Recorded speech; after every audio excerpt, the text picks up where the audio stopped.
Hi, this is Susan from Worldpeacefull, and today's video is going to be somewhat of a departure from my normal videos. However, it is related to peace in the sense that we're going to look at the economic system, and in particular petrodollars.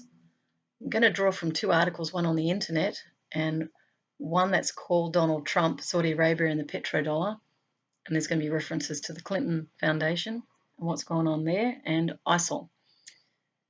There's also reference in here from Julian Assange and the WikiLeaks, and just a little bit of insight into the geopolitics of oil, because it's the number one major issue on the planet, and it's also the reason we're having issues with climate, because we've stayed with fossil fuels for way too long because people are profiting out of it. So let's first look at the petrodollars. That's an extremely important place to go. So I'm going to read you an article. It's from ftmdaily.com, and it's called Preparing for the Collapse of the Petrodollar System. And it's by Jerry Robinson.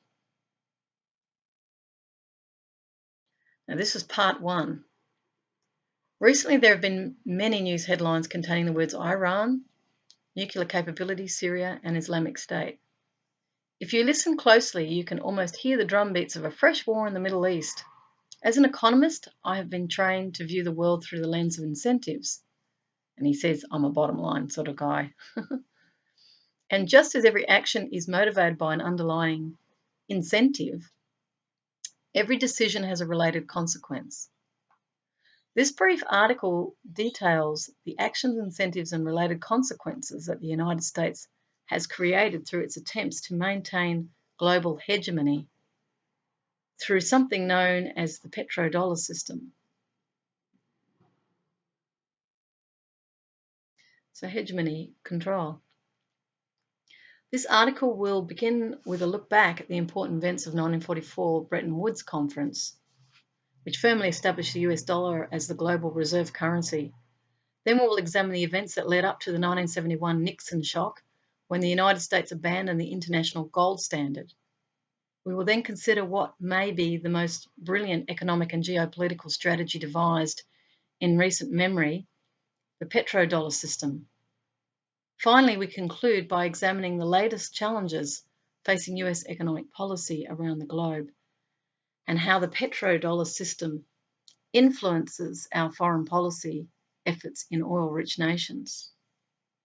The collapse of the petrodollar system, which I believe will occur sometime within this decade, will make the 1971 Nixon shock look like a dress rehearsal. If you have never heard of the petrodollar system, it will not surprise me.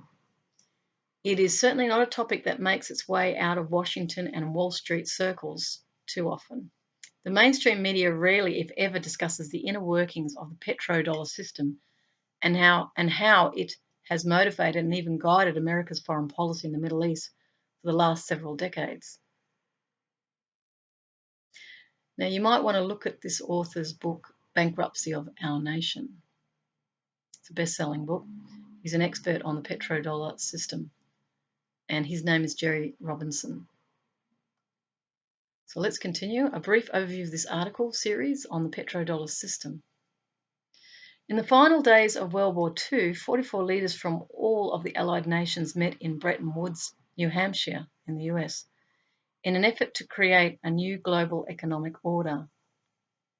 With much of the global economy decimated by the war, the United States emerged as the world's new economic leader. The relatively young and economically nimble US served as a refreshing replacement to the globe's former hegemon, a debt-ridden and war-torn Great Britain. In addition to introducing a number of global financial agencies, the historic meeting also created an international gold-backed monetary standard, which relied heavily upon the US dollar. Initially, this dollar system worked well. However, by the 1960s, the weight of the system upon the United States became unbearable.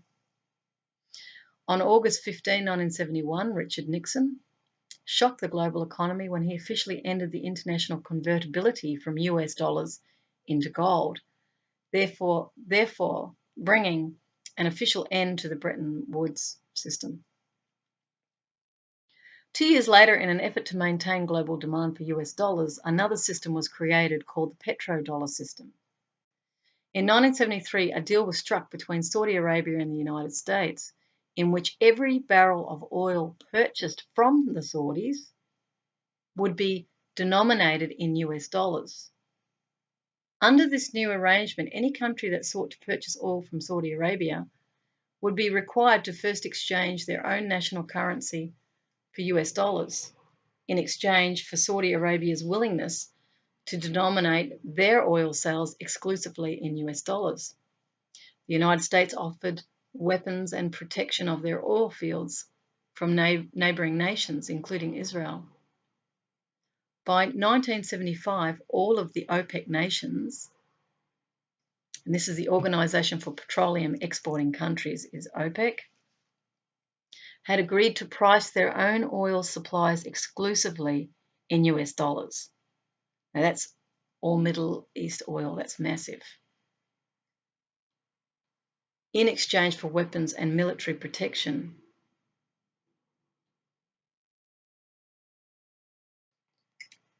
So the price for demanding US dollars was weaponization. So a military. So you can see the military connecting to the oil industry here.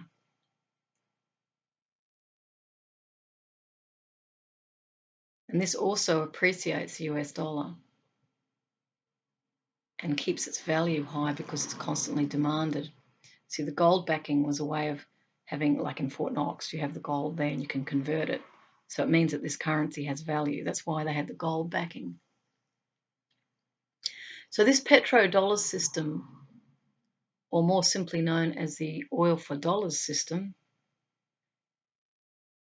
created an immediate artificial demand for US dollars around the globe. And of course, as global oil demand increased, so did the demand for the US dollar. As the US dollar continued to lose purchasing power, several oil-producing countries began to question the wisdom of accepting increasingly worthless paper currencies for their oil supplies. Today, several countries have attempted to move away, or already have moved away, from the petrodollar system. Examples include Iran, Syria, Venezuela, and North Korea. There would also be political reasons why they moved away, because of tensions. Or the axis of evil, if you prefer. And he's got in brackets here, what is happening in our world today makes a whole lot of sense if you simply read between the lines and ignore the official reasons that are given in the mainstream media. Close brackets. Additionally, other nations are choosing to use their own currencies for oil, like China, Russia, and India, amongst others. As more countries continue to move away from the petrodollar system, which uses the US dollar as payment for oil, we expect massive inflationary pressures to strike the US economy. In this article, we'll explain how this could be possible. Now, he's got a quote here from Alan Greenspan. He was head of the Federal Reserve. I'm saddened that it is politically inconvenient to acknowledge what everyone knows. The Iraq War is largely about oil. That's a brave comment. It's a true comment too. In fact, the reason I'm doing this article is because this is precisely what's behind the unrest we're seeing around the world. So let's continue. The coming collapse of the petrodollar system. When historians write about the year 1944, it is often dominated with references to the tragedies and triumphs of World War II. And while 1944 was truly a pivotal year in one of history's most devastating conflicts of all time, it was also a significant year for the international economic system.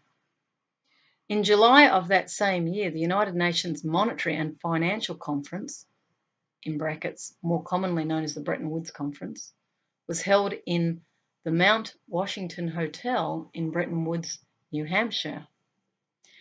The historic gathering included 730 delegates from 44 allied nations.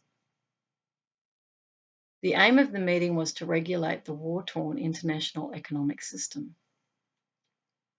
During the 3-week conference, 2 new international bodies were established. These include the International Bank of Reconstruction and Development, later known as the World Bank, the International Monetary Fund.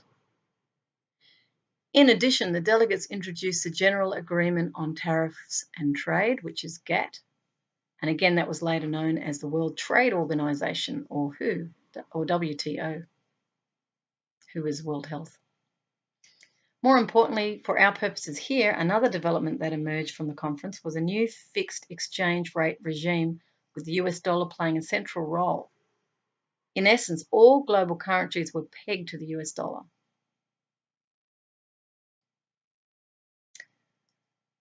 At this point, an appropriate question to be asking yourself is, why would all of the nations be willing to allow the value of their currencies to be dependent on the US dollar? The answer is quite simple. The US dollar would be pegged at a fixed rate to gold. This made the US dollar completely convertible into gold at a fixed rate of $35 per ounce within the global economic community. So it created stability. If people, needed to convert into gold, it's stable. So you can maintain wealth. This international convertibility into gold allayed fears around or about the fixed rate regime and created a sense of financial security among nations in pegging their currency's value to the dollar. And of course, those values, they vary in accordance with demand and supply for that currency. So they're pegging their currency's value to the dollar. So this isn't a free-floating exchange system. This is a fixed exchange system. The one we're in today is a free-floating exchange. Well, my economics training is coming back. After all, the Bretton Woods arrangement provided an escape hatch. If a particular nation no longer felt comfortable with the dollar, they could easily convert their dollar holdings into gold. This arrangement helped restore a much-needed stability in the financial system. But it also accomplished one other very important thing. The Bretton Woods Agreement instantly created a strong global demand for US dollars as the preferred medium of exchange. So it created, in a sense, a global currency. So transactions are all being conducted in US dollars, as many as possible, like a trading currency. So they would need to print a lot of US dollars, wouldn't they? And along with this growing demand for US dollars came the need for a large supply of dollars. Now, before we continue this discussion, stop for a moment and ask yourself this question. Are there any obvious benefits from creating more dollars? And if so, who benefits? First, the creation of more dollars allows for the inflation of asset prices. In other words, more dollars in existence allows for a rise in overall prices.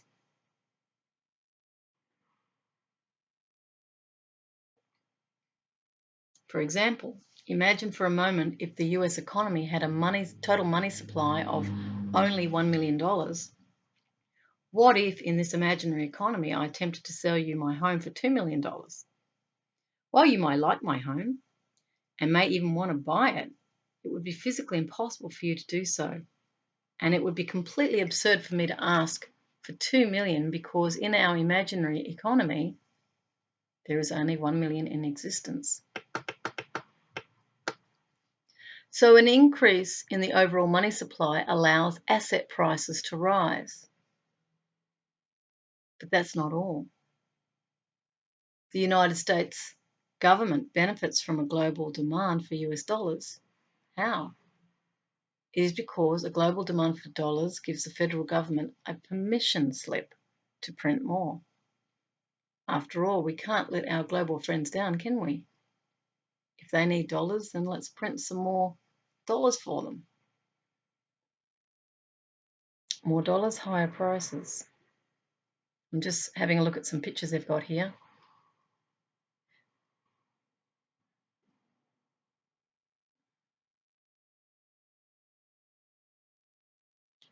What they've got here is, in an economy with a total of $1 million in circulation, a house could never possibly be worth $2 million.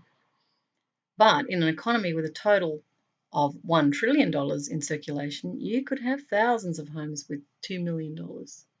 You could have thousands, yeah. Okay. Is it a coincidence that printing dollars in the US government's is the government's preferred method of dealing with our nation's economic problems? So this is obviously US problems. Print money. Remember, he says, Washington only has 4 basic ways to solve its economic problems. 1, increase income by raising taxes on the citizens. 2, cut spending by reducing benefits. 3, borrow money through the issuance of government bonds. And 4, print money. Raising taxes and making meaningful spending cuts can be political suicide. Borrowing money is a politically convenient option, but you can only borrow so much. That leaves the final option of printing money. Printing money requires no immediate sacrifice and no spending cuts. It's a perfect solution for a growing country that wants to avoid making any sacrifices. However, printing more money than is needed can lead to inflation. Therefore, if a country can somehow generate a global demand for its currency, it has a permission slip to print more money. Understanding this permission slip concept will be important as we continue. Finally, the primary beneficiary of an increased global demand for US dollars is America's central bank, the Federal Reserve.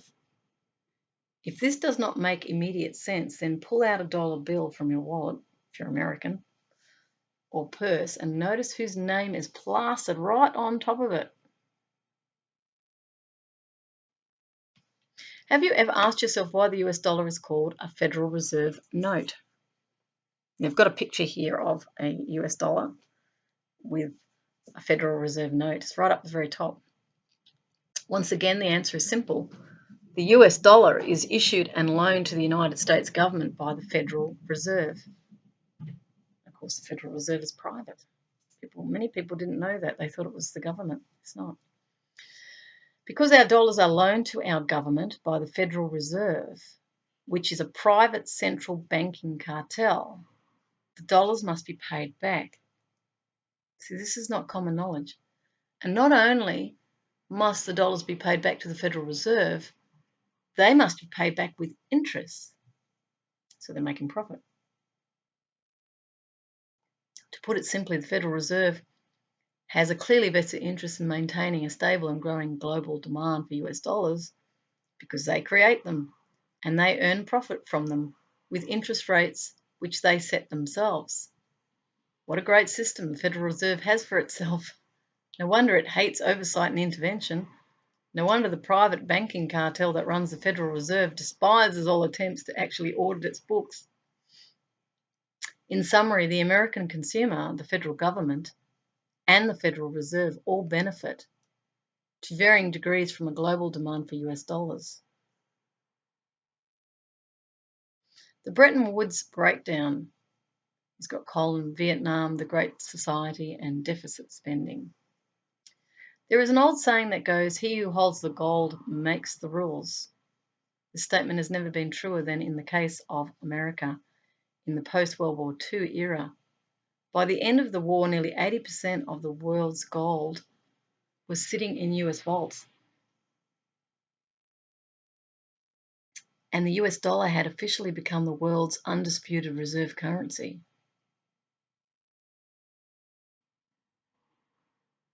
So that sounds like the spoils of the gold from the war went into US vaults.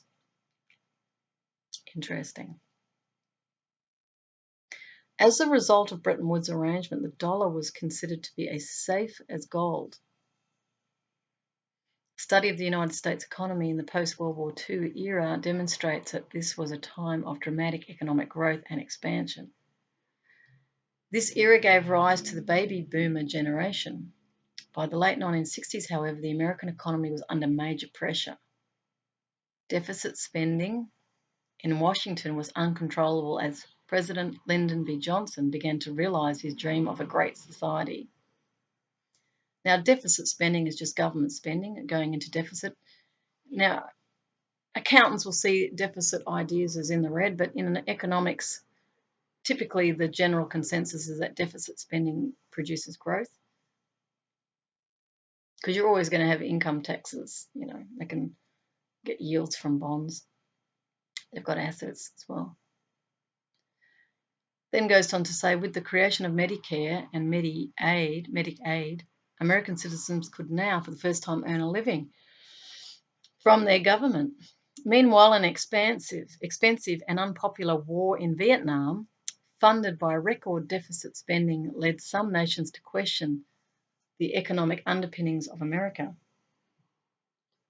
Now, where that money goes in terms of a war is obviously into the industrial military complex. So there's more jobs in factories to build, planes and missiles and the various componentry for war. But it's actually not a sustainable type of industry. You'd have to be at war pretty constantly, which, Americans always had its foot in something to generate income for those particular manufacturers and multinational companies. He goes on to say, after all, the entire economic global order had become dependent upon a sound US economy. Countries like Japan, Germany, and France, while fully on the mend from the devastation of World War II, were still largely dependent on a financially stable American economy to maintain their economic growth. By 1971, as America's trade deficits increased and its domestic spending soared, the perceived economic stability of Washington was being publicly challenged by many nations around the globe. I would also add to that many nations around the globe were also in a situation of trade deficits. You've got escalation of debt, compound interest on debt. So it blows out typically. Foreign nations could sense the severe economic difficulties mounting in Washington, as the United States was under financial pressure at home and abroad. According to most estimates, the Vietnam War had a price tag in excess of $200 billion. That's huge. Today we're looking at around $1 trillion is sort of the normalised military spending, if you can ever call it normal. But it can blow out to $14 trillion in the wars we've had. We've seen had in Iraq and what have you, Afghanistan, and now we're looking at Syria. This mounting debt plus other debts incurred through a series of poor fiscal and monetary policies. Fiscal policy is more to do with government spending and taxation, and monetary policies are to do with the exchange rates, the interest rates set on money, so the price of money. So governments can, what they call, pull levers in respect of increasing interest rates to make money more expensive to borrow, or they can drop interest rates so money becomes more available. And this is how they sort of, stimulate the economy, or by putting up higher interest rates, start to shut down the economy a bit so it's not overheating. They try to keep inflationary pressures down. It's a bit of a balancing act sometimes. And when you've got a global currency like that, a lot of money being exchanged, a lot of foreign currency being exchanged for US dollars. So they would have had quite large reserves of foreign currencies as well. So what that sentence says is this mounting debt plus other debts incurred through a series of poor fiscal and monetary policies, could be overspending and borrowing money for that, was highly problematic given America's global monetary role. So this is kind of like the engine for the global economy, is what's going on with the United States. It became the highest debtor nation in the world, still is. But it was not America's financial issues that most concerned the international economic community. Instead, It was the growing imbalance of US gold reserves to debt levels that was most alarming. So these gold levels were going down. The United States had accumulated large amounts of new debt, but did not have the money to pay for them. So they were living beyond their means. Making matters worse, US gold reserves were at all-time lows as nation after nation began requesting gold in exchange for their dollar holdings because they can convert US dollars into gold. It was almost as if foreign nations could see the writing on the wall for the end of the Bretton Woods arrangement. As 1971 progressed, so did foreign demand for US gold. Foreign central banks began cashing in their excess dollars in exchange for the safety of gold. As nations lined up to exchange their dollar holdings for Washington's gold, the United States realized that the game was over. Clearly, America had never intended to be the globe's gold warehouse. Instead, the convertibility of the dollar into gold was meant to generate a global trust in US paper money. And they don't mean a financial trust, they mean trust in that dollar, that it's stable. It's kind of the stability in the economic system. Simply knowing that the US dollar could be converted into gold if necessary was good enough for some, but not for everyone. The nations which began to doubt America's ability to manage their own finances decided to opt for the recognized safety of gold. And he's got in brackets, historically gold has been and will likely remain the beneficiary of poor fiscal and monetary policies. And 1971 was no different. So what they're saying, people will opt for gold. If they think there's instability in the global market, they'll go for gold because they see gold as stable, it's convertible. They can trade in it. So if currencies collapse, people will build reserves of gold. So it goes on to say, one would have expected that the large and growing demand for foreign nations for gold instead of dollars would have been a strong indicator to the United States to get its fiscal house in order. Instead, America did exactly the opposite. As Washington continued racking up enormous debts to fund its imperial pursuits and its overconsumption, foreign nations sped up their demand for more US gold and fewer US dollars. So that would obviously indicate that people were already moving away from US dollars. It's not just in the current time. Washington was caught in its own trap and was required to supply real money, gold, in return for the inflows of their fake paper money, US dollars. So the real value was going out of the country. They had been hamstrung by their own imperialist policies. Soon the United States was bleeding gold. Washington knew that the system was no longer viable and certainly not sustainable. But what could they do to stem the crisis? There were only two options. The first option would require that Washington immediately reduce its massive spending and dramatically reduce its existing debts. This option could possibly restore confidence in the long-term viability of the US economy.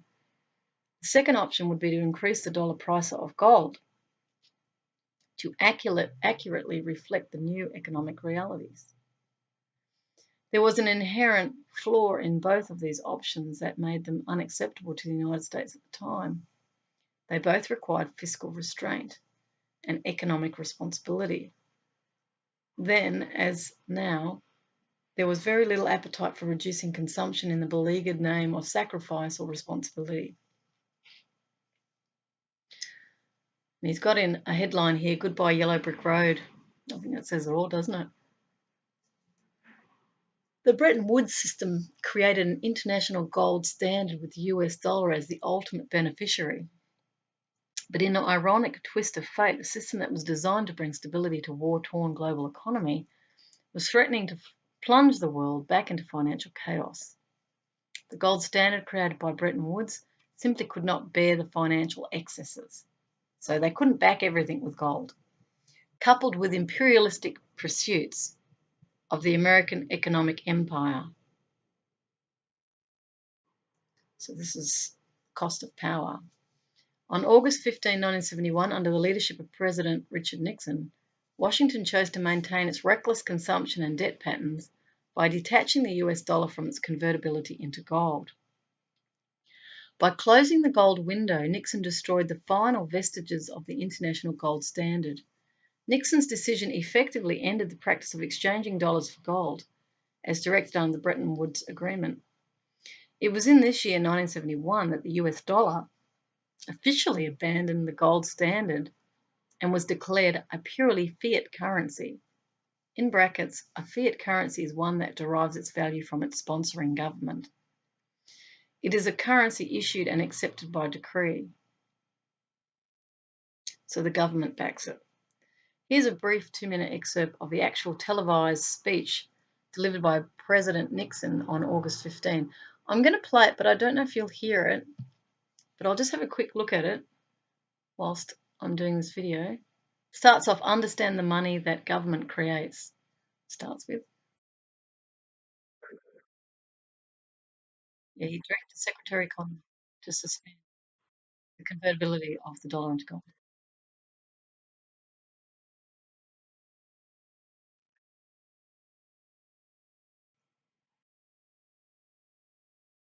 So he's done it in cooperation with the International Monetary Fund. They'll press for reforms, sort of urgently needed new international monetary system. Stability and equal treatment is in everybody's best interest. He was determined. The American dollar must not be hostage to international speculators, was what he was saying. I just want to pause that there. People had lost trust in the US dollar, and probably to do with their imperialist, I would say. This is just me guessing, I'm just imagining. And this is how, if assuming I'm right, truth can get distorted, you know. I just want to go back and replay that. This is Nixon.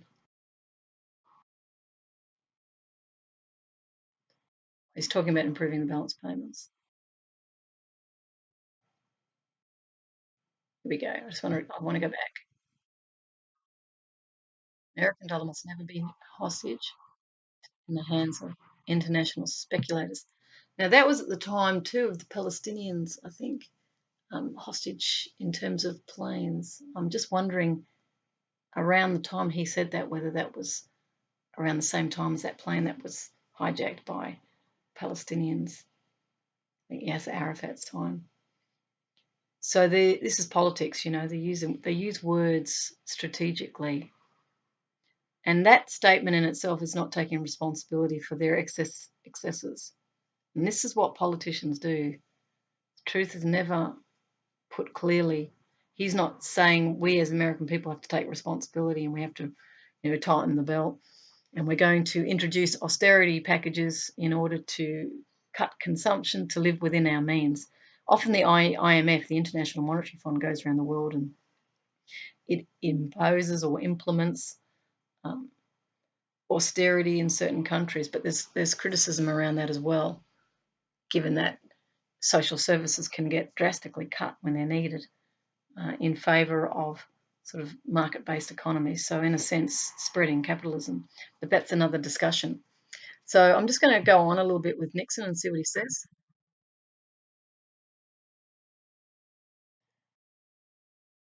So he wants to increase jobs and the balance of payments.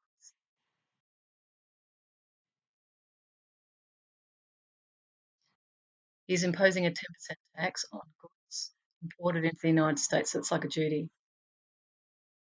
So that stops demand for imports. It slows it because it's high prices. It's a temporary action.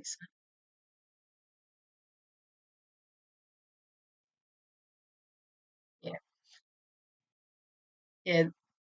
Well, that's interesting. He's saying it's to make sure that American products are not at a disadvantage given unfair exchange rates. Well, every country has to deal with exchange rates.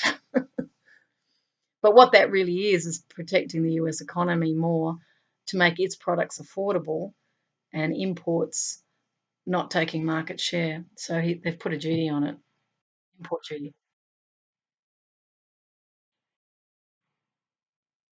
Okay, so that's how Nixon handled it at the time. As all other fiat empires before it, Washington had come to view gold as a constraint to their colossal spending urges. A gold standard as provided by the Bretton Woods system meant that, that America had to attempt to publicly demonstrate fiscal restraint by maintaining holistic economic balance. By closing the gold window, Washington had affected not only American economic policy, it also affected global economic policy. Under the international gold standard of Bretton Woods, all currencies derived their value from the value of the US dollar, and the dollar derived its value from the fixed price of the gold reserves. But when the dollar's value was detached from gold, it became what economists call a floating currency, and I talked about that earlier. By floating, it is meant that the currency is not attached, nor does it derive its value from anything externally. Put simply, a floating currency is a currency that is not fixed in value. So that means it can change. It can, what we call in economics, appreciate or depreciate. So if there's great demand for products, that's why they often talk about exporting, because they're wanting to bring in, they want people to come and buy those products, and they exchange in their currency for, it's costed in Australian dollars in our case. So they would purchase a product in Australian dollars that gets converted, and that impacts, it would appreciate the Australian dollar if there's a lot of demand for exports.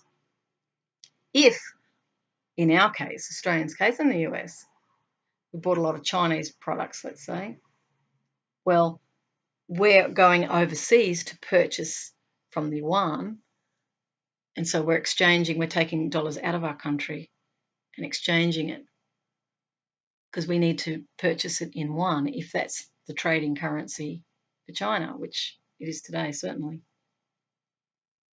So that means things like arbitrage can happen. People can make money out of appreciations and falls. Appreciations in the dollar they make the money from. Speculation. That's why the stock exchanges are often seen as casinos, because there's a lot of guessing and guesstimates in order to make money on the changes.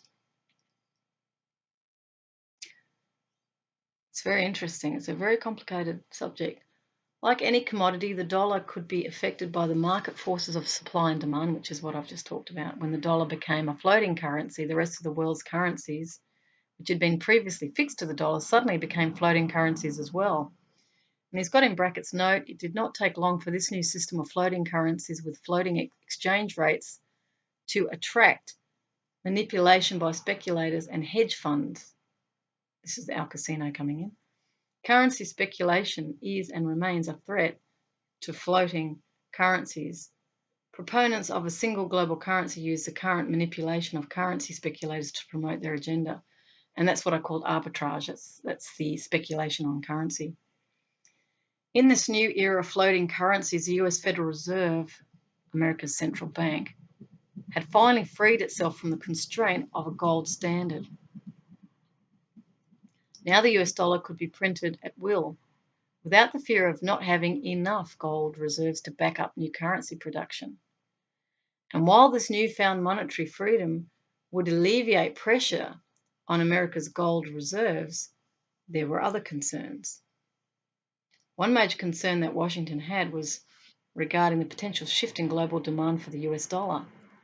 With the dollar no longer convertible into gold, would demand for the dollar by foreign nations remain the same, or would it fall? The second concern had to do with America's extravagant spending habits under the international gold standard of Bretton Woods. Foreign nations gladly held the US debt securities as they were denominated in gold-backed US dollars. Would foreign nations still be eager to hold America's debts, despite the fact that these debts were denominated in the fiat debt-based currency that was backed by nothing? So there's a part 2 to this article, and I'll just read a little bit of what he's saying. In part 2 of this 4-part series, you'll get an in-depth look at the solution that President Nixon and his Secretary of State, Henry Kissinger, developed to prevent a continual decrease in global dollar demand. The ingenuity of this plan is breathtaking in scope. It is known as the Petrodollar System. Once you understand this dollars for oil arrangement, I believe that it will provide you with more accurate understanding of what motivates America's foreign policy. So that's what I'll do next. I won't read part 2 now. I'll actually make that a separate video, as we've already done nearly an hour just on this part 1. But I think it's worth looking at this. We have to understand the dynamics of the world economy, for we're in a period of enormous change right now. And it may not look visible, that's because things are being buoyed up. But people know intuitively things are happening. And not only is it happening on the economic level, it's happening on the climate level. And the two are intricately linked, given our impact on climate. So we're in for interesting times. So stay tuned. Part 2 is up next.